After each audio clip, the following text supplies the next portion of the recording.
اب بات کریں ڈینگی کے حوالے سے تو خیبر پختونخوا میں ڈینگی کیسز میں اضافہ ہونے لگا ہے۔ صوبے بھر میں اب تک 97 کیسز رپورٹ ہوئے ہیں۔ صوبے کے 14 اضلاع سے ڈینگی وائرس کے کیسز رپورٹ ہو چکے ہیں۔ مزید تفصیلات جانتے ہیں دنیا نیوز کے نمائندے ذاکر اللہ سے۔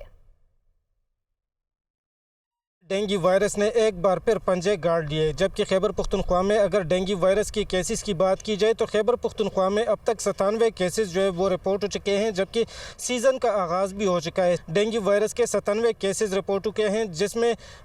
پشاور میں 25 کیسز رپورٹ ہو چکے ہیں، جبکہ سوابی میں 19 کیسز رپورٹ ہو چکے ہیں، مردان میں 13، اسی طرح چترال لور میں 7، باجوڑ میں 6، کوہاٹ میں 6، نوشہرہ اور ڈی خان میں 3 کیسز رپورٹ ہو چکے ہیں، جبکہ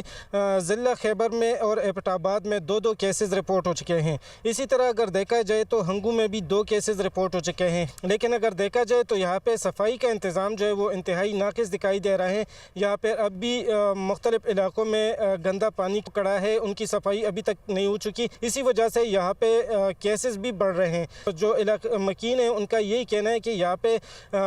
حکومت کی جانب سے کسی قسم کے انتظامات وہ نہیں کیے گئے ہیں، اور نہ ابھی تک یہاں پہ کسی قسم کا سپرے مچھر مار سپرے وہ یہاں پہ کیا جا رہا ہے۔ لیکن حکومت کی جانب سے بھی یہی دعوے کیے جا رہے ہیں کہ اب تک ہم وہ مختلف ٹیمیں وہ محکمہ صحت کی تشکیل دی گئی ہے، اور وہ صفائی کا مہم بھی چلا رہے ہیں، اور ساتھ میں جو لاروا تلف کیا جا رہے ہیں اس کے لیے آگاہی مہم اور حفاظتی تدابیر جو ڈینگی سے بچنے کے لیے احتیاطی تدابیر ان کے لیے بھی مہم چلائے جا رہے ہیں۔ جی